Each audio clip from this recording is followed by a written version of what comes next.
Hello and welcome to the Outside Line podcast. I'm Peter. And I'm Emma. And we're here to talk about all the serious and silly aspects of Formula One and other motorsports. So Emma, what are we doing today? This is a bonus episode. Yeah? Yeah, because Formula E starts this weekend. Yeah, Formula E is coming back the same weekend that Formula One is leaving. I think, could they not have moved it a week after? Maybe it would have helped them, but anyway. It's good, it's coming back.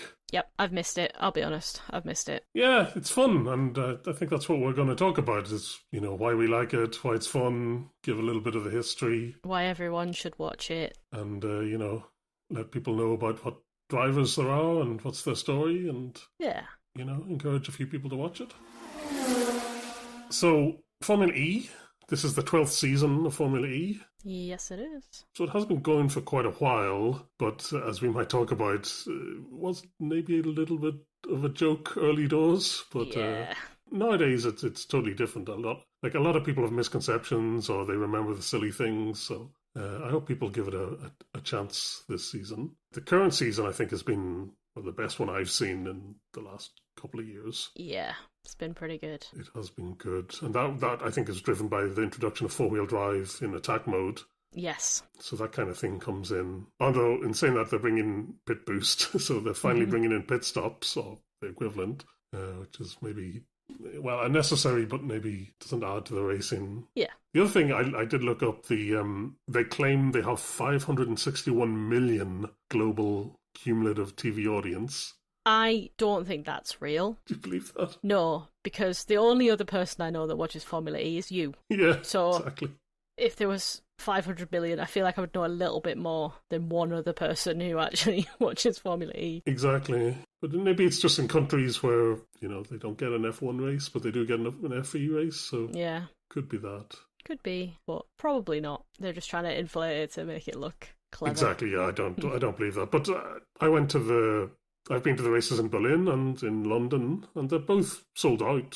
So there is some sort of audience there. You just don't you don't see anybody wearing, a DS Penske shirt in real life. But, well, that's because they don't actually sell the merch. I've been looking. Oh, yeah. It was going to be a Christmas present to myself with some Formula E merch, and I can't find any, because I, for one, would love to wear a DS Penske t-shirt. Oh, yeah, you're one of the few. That was the weird thing in London. People had managed to get hold of the merch. I guess they only sell it at the races. So it was weird seeing people. But in everyday life, like around here, I see loads of people in McLaren and Red Bull and Williams. So it doesn't have that kind of reach at the moment. But yeah, I guess it's getting there. Anyway, so we should maybe say a little bit more about why we like Formula E, or at least the current generation. I mean, there's actual overtaking. Yes. Pretty good. Yeah. Even in Monaco. Yeah, which you don't get with Formula One. Yeah, okay, it's slightly slower, but doesn't really take much away from it, I don't think. Yeah, that was one of the stats. They said that, okay, in Monaco it's 10 seconds slower than the Formula 2 and 17 seconds slower than the Formula 1, but so many more overtakes. In Monaco, in Formula 1, you don't see any, basically. Yeah. Whereas in Formula E, you see lots of stuff happening. So it even manages to make Monaco worth watching. Exactly. It is really exciting. I mean, there's always a lot more churn. There's, drivers can make up places. There's a lot going on. Yeah. Yeah, and as we said, the attack mode, so twice a race, they're required to take this attack mode where they have to go the long way, the outside line, around a corner, which usually drops them one or two places, but then they get this attack mode for 8 minutes total in the race. So that gives them another, something like 50 horsepower or something like that. Mm-hmm. Gives them more energy, and then they can kind of make up the places. And there's a lot of strategy in when you take that and when's the best time. So it means that there's always constantly stuff going on. And this year so they brought in four-wheel drive when they take attack mode. And that gives them so much more traction coming out of corners, which led to all these overtakes. So it was really good. The addition of four-wheel drive actually made attack mode worth taking, because it used to be that it was just a strategic way to drop back, and you just have to time it so that you did it before everyone else, basically, so that you were ahead. But with the four-wheel drive, people were actually overtaking. Exactly, but before it was a requirement to get out of the way, you didn't want to do it. you just had to get it over with. But now you could actually, you know, if you used it cleverly, you could actually make up some places. So yeah, it was more like a pit stop onto fresh softs, basically, than it used to just be, oh, you're just getting out of the way of 2 or 3 cars, depending on how close you were to the other cars. But now it's actually worth taking, which is good. one of the other things I like is the way it does quali. So yes, it kind of splits them into 2 groups, so there's less on track, you have less traffic and all that kind of malarkey. And then the top 8 go into the duels, which are like head-to-head shootouts. I quite like that format. It makes it a bit more interesting. It takes a long time. FE quali takes about an hour and a half, I think, to 2 hours sometimes. They're changing it for next season, so they're reducing all the gaps now. Oh, good. So they say they're going to squeeze it into 1 hour.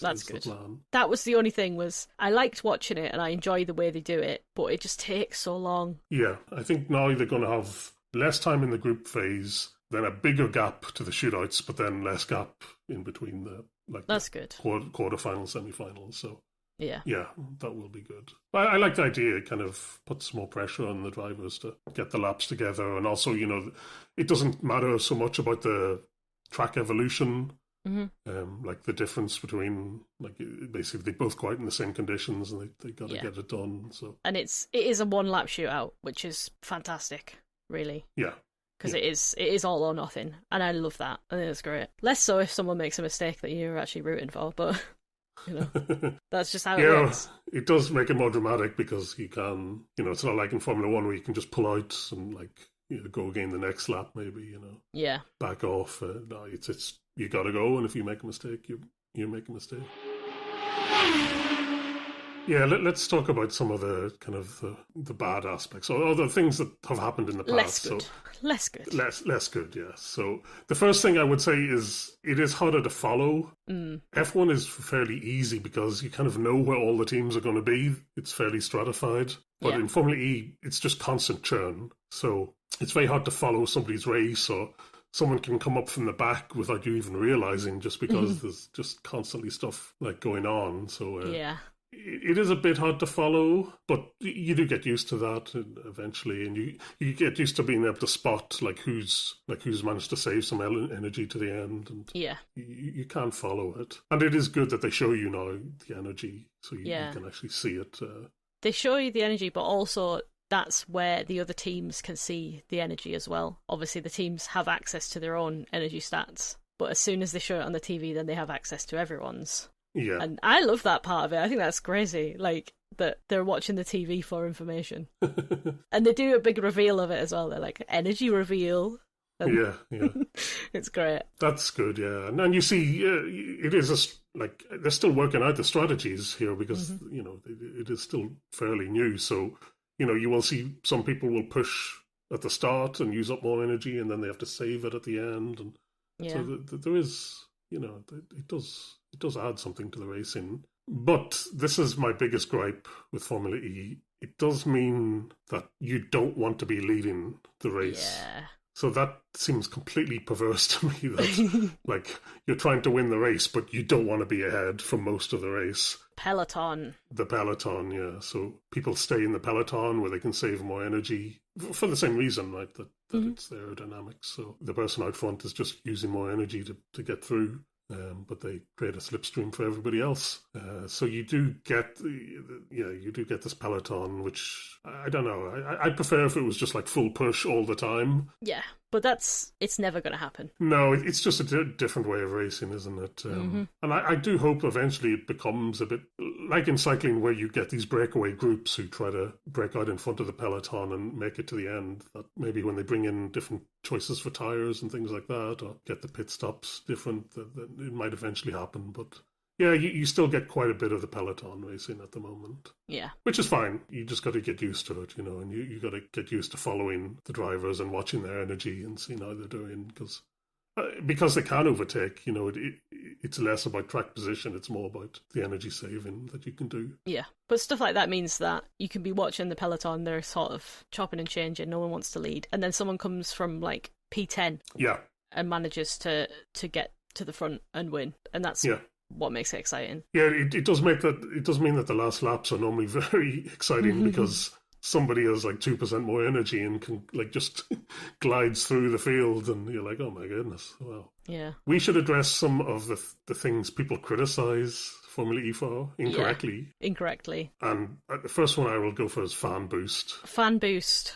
I've never seen fan boost. Fan boost has not existed in the time that I've watched Formula E, and I think this is my 4th season watching it. Yeah, they got rid of it a while ago, but people still bring it up as a criticism. And what it was people could vote, like driver of the day, they could vote online, but then those drivers, like a couple of drivers would get a boost, would get extra energy. So the really popular drivers just got it all the time.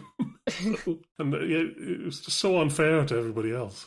So stupid. I have no idea how that ever got past just the initial brainstorming phase. Like, should we let the fans choose who gets a boost? No. Because people are stupid. They would pick the wrong person. They wanted engagement, didn't they? Yeah. That's what they thought. But people still bring it up like it's a thing. But it hasn't been in since 2022. Yeah. So that's what, 1, 2, 3. This will be the 4th season without it, and people still bring it up because it was just awful. It was just. It was a really stupid idea. Ruined racing. It was awful. Yeah. But they don't have it. Yeah, they absolutely do not have it anymore, and it hasn't been a thing for ages, and anyone who brings it up in an argument doesn't know what they're talking about, basically. Yeah. And then another criticism I see is that it's kind of seen as like an F1 retirement home. I think it used to be. Yes, well, I did look this up. So at the moment, out of the 20 drivers this coming season, only 5 of them were in F1. Yeah. Which I don't know, is that a good or bad thing? I think it should be seen as a viable alternative in the same way that WEC is. Yeah, well, WEC also has that reputation. Yeah, but if you don't make it to F1, then you should be able to go to these other championships, these other world championships, to prove that you're a good driver. It's like people's perception of it that makes it into like, is this a retirement home for F1 drivers? No, because they're completely different disciplines, I would say. All of them. Yeah, exactly. But I think it did have that kind of reputation. But at the moment, as I said, only 5 of them have been in F1 and kind of fell out of F1. And now we're seeing a lot of Formula 2 people who just didn't make it to F1, kind of, they were unlucky. Are now coming in, bringing in some new blood. So I think that does show that it is kind of beginning to be seen as like a legitimate kind of career path. Yeah. If you don't make it to F1 for whatever reason. And Gasly, he kind of got his start in Formula E, so yeah. Let's not mention Nick de Vries. I mean, we could mention Nick de Vries, because he did win Formula E and then go to F1, so... And we have seen him he's done well in WEC, and he's done well since he came back to Formula E, so... Yeah. I think he is a good driver, he just... Yeah. I will always defend Nick de Vries. Always. Even if he's a bad man. Doesn't make friends. That's what we found out this season. Probably no one likes Nick de Vries. No one in Formula E gets along with Nick de Vries. For whatever reason. He is quite aggressive on track. But I think it's not just on track either. I think it's outside of it. Yeah, that might be it. Is that just because he's Dutch and quite abrupt? Who knows? Maybe let's talk about what teams there are. Yes. So the first thing to know about next season is that McLaren are leaving. Mm-hmm. Or have left. They say it's because they want to focus on their hypercar in WEC, but I don't know, I think it was just it wasn't bringing enough eyes for them, I guess. Yeah, I can understand why they want the hypercar, but I don't see why they couldn't have done both. But just money, isn't it? So yeah, maybe that's it, or maybe they'll come back in later. If it turns out to be quite popular, especially in the Gen 4 cars. Yeah, Gen 4 cars might bring them back, but yeah, they left, and then nobody wanted to buy up their assets. So sad. That was a bit worrying, but I think it was again. Teams can just buy in next year. Yeah, but it doesn't look good for the sport when nobody wants to buy in. Yeah, I think we are in this sort of dead zone before the new cars come in. So that sounds horrible saying dead zone, but I think people are more excited for the Gen 4 cars. So I think this season is going to be a bit forgotten by people, which is why I wanted to make this bonus podcast to make people watch it. Yeah, come watch the Dead Zone. Come watch the Dead Zone. No, get in on the ground floor before everyone starts talking about Formula E next year. That's what I'm saying. Yeah, okay, yeah. Then you too can say, I watched it first, Yeah. like I do with a smug grin on my face. So, yeah, there are 10 teams, 6 powertrain manufacturers, which are Mahindra, who are their own team, Nissan, Lola, Yamaha. Lola. They came in last year. Mm-hmm. Then Jaguar they have their own team, Jaguar, and they also supply Envision. Yes, the green one. Then Stellantis, yeah, that's how you remember them. Stellantis, as I said, they own Citroën, and then they also make the Penske powertrain. Mm-hmm. And then finally Porsche, they make their own team, and they supply Andretti and Cupra Kiro. Yeah. And we find out next year are they taking over Andretti and running them as a B team, basically? Or they're doing something like that, aren't they? Something like that. In any case, they're going to be like Red Bull and Racing Bulls. They're going to have 2 teams. Yeah. And we have seen that those powertrains can make a big bit of difference. That some of them are more efficient than others, and it really can matter which one you have.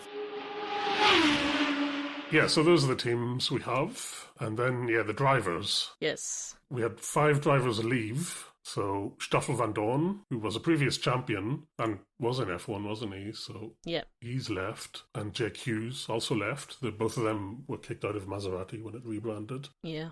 Robin Franz left. Oh, what a shame.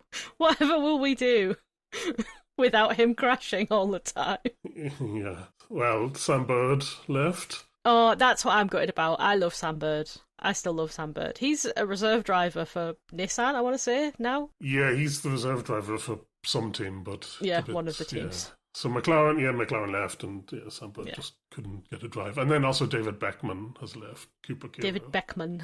Yeah. Most forgettable driver ever. Because people literally forget his name and call him David Beckham. Yeah, exactly. It's some... I don't want to be that mean, but when you have a name so similar to David Beckham and you're still so forgettable, it's not a good sign. Poor guy. Anyway, he's gone from Cooper Kira.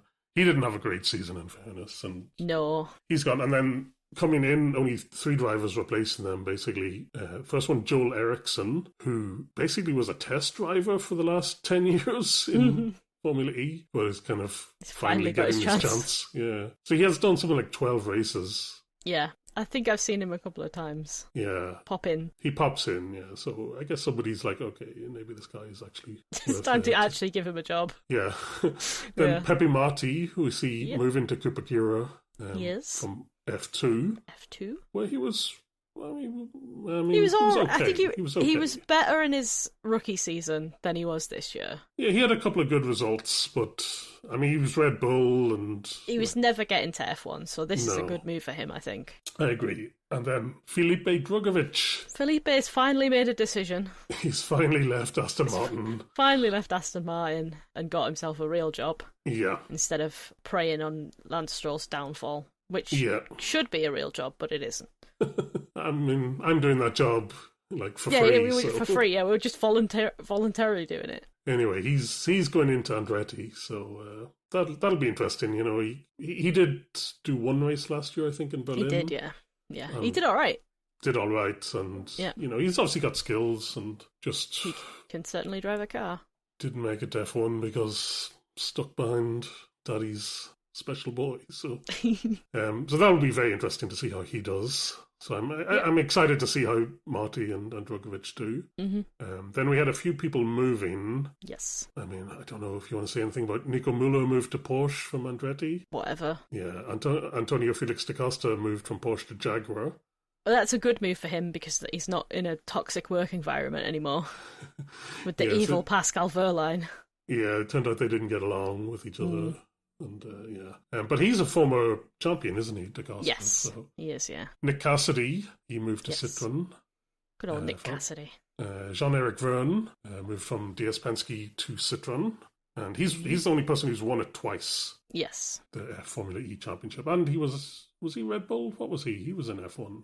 Yeah, he was Red Bull. Yeah. And the last one I saved it for you is we saw Taylor Barnard move from McLaren to Penske. My boy, my child.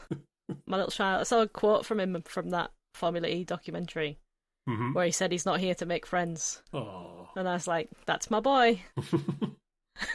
I don't know why I decided that I adopted him in F2, so I've been keeping an eye on his progress, and I'm very proud of him. Yeah, so he was in F2 2 years ago, I guess. 2 years ago, yeah. In AIX, so he wasn't doing very well. Because he was in a shit car. Yeah, he didn't really get a chance to show what he's got. But then, he went to McLaren this year. No, because Sam Bird broke his hand, remember, in Monaco. Was it Monaco? Oh, is that why? That how he got in? And then he stepped in as a sub for Sam Bird, and this is 2 years ago. Yeah. And scored points, I believe, and then went into McLaren and did really well again. So I think he's kind of opened it up to other people in F2 that, like, actually, this is a good place to be. Yeah. I think he's shown it's my boy. It can be a good move. So McLaren last year were really bad, which is maybe why they decided to leave. So he didn't. Attila was a bright spot in that.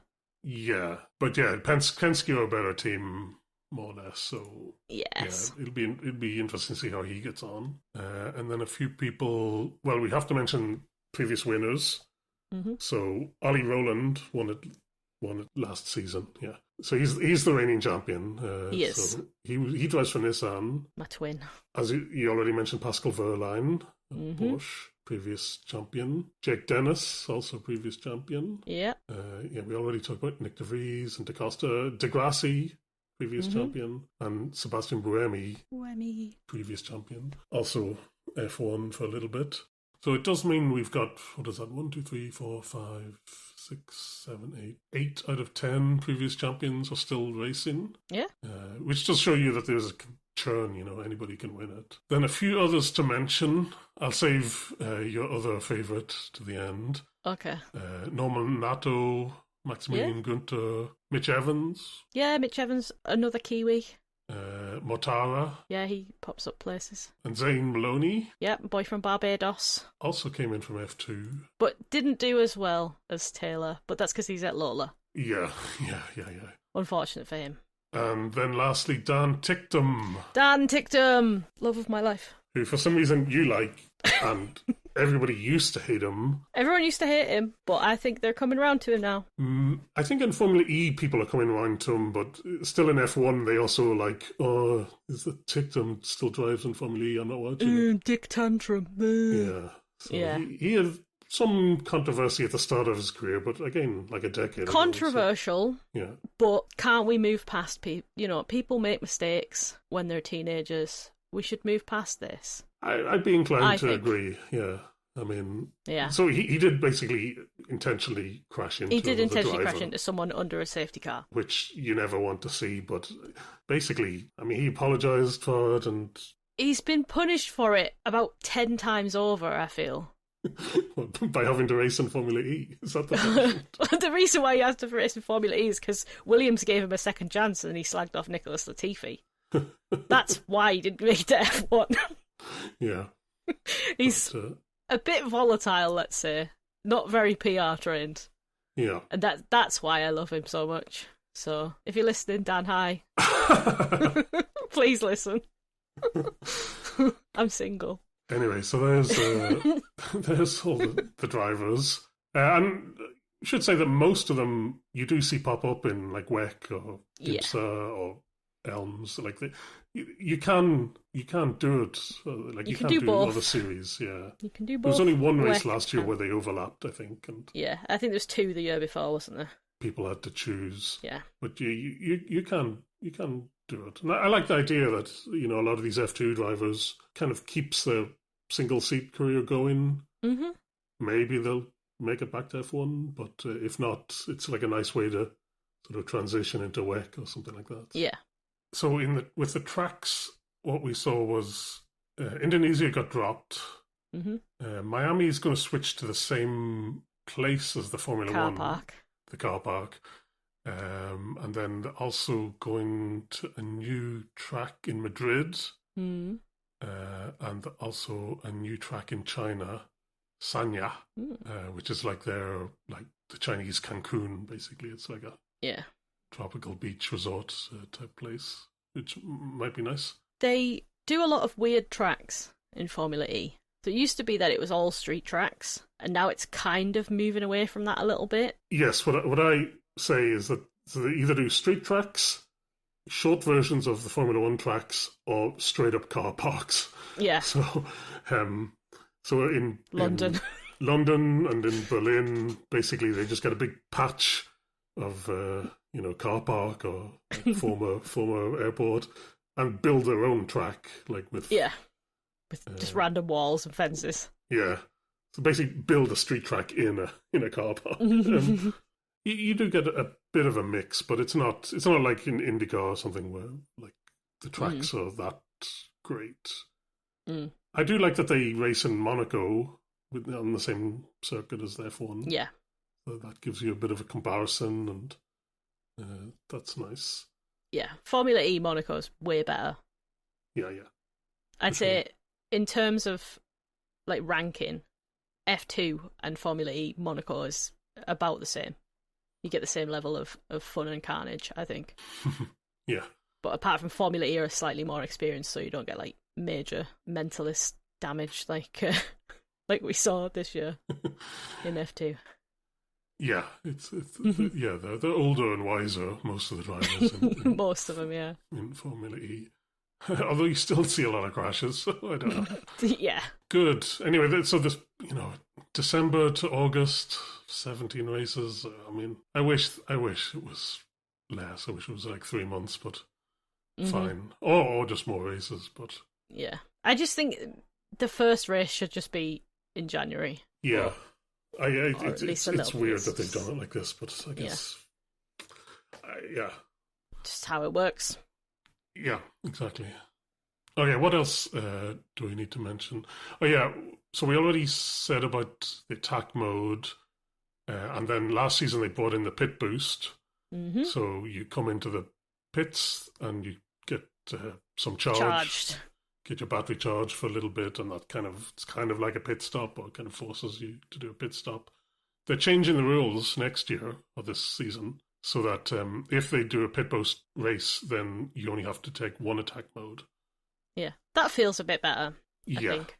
And we did start to see some nascent strategy come in with like taking the attack mode just before the pit boost to try and kind of build a gap, or do you take it after to kind of, like as if you're on fresh tires and try to do an undercut. And so there is... the pit boost, it doesn't add that much, but I think they're bringing it in slowly because, they will want eventually to have pit stops like in Formula One, just for a bit of strategy and also let them change the tires, because at the moment it's just one tire no matter what the weather is. Yeah.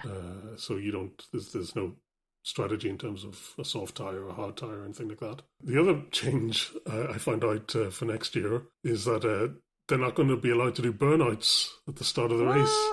Oh, that's because no one can see. That's why. Yeah, I always find that a bit awkward. That basically they would all stop a little bit before, like there wasn't a formation lap, so that they would do a burnout to try and get a little bit of heat into the tires, and so that they would like stop one grid space before their actual one, and then do a little bit of a burnout.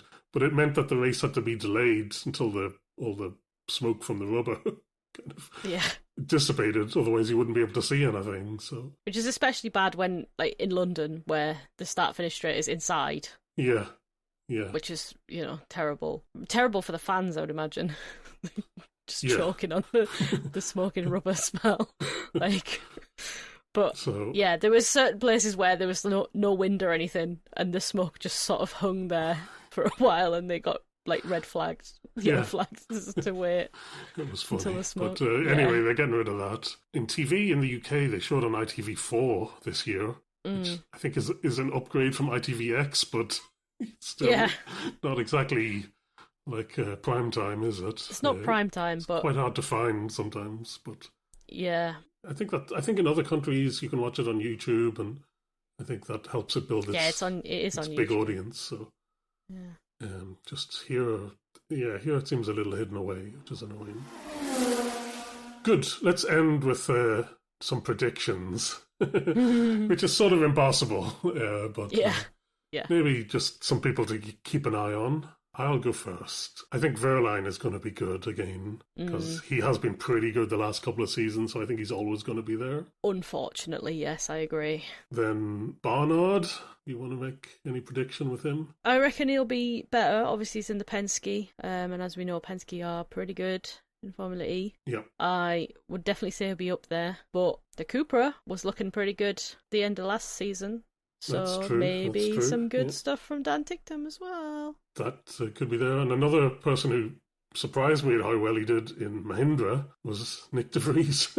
Yes. So he actually had some really good results last year. Mm-hmm. So I think he might be in the running again this year. Yeah. I'm also very excited to see how Felipe Drogovic does and Pepe Yes. Marti. So I think there's a lot to keep your eye on. There's a lot to look forward to. Yeah. Definitely. I want to see if Lolo's made any improvements, see if we can get some boy from Barbados TM back, because that got sacked off in favour of the boy from Barnsley. And, you know, if Nissan are good again, can Ollie make it 2 in a row? Who knows? Yeah, there's a lot of things to look forward to, as you say. So, yeah, good. Well, we'll be watching. Anyway, thank you for listening to this bonus podcast. If you have any questions or comments, our email address is theoutsidelinepod@gmail.com. We are also on Blue Sky at the Outside Line Pod. Otherwise, we'll see you next week for some Formula E. Bye. Bye.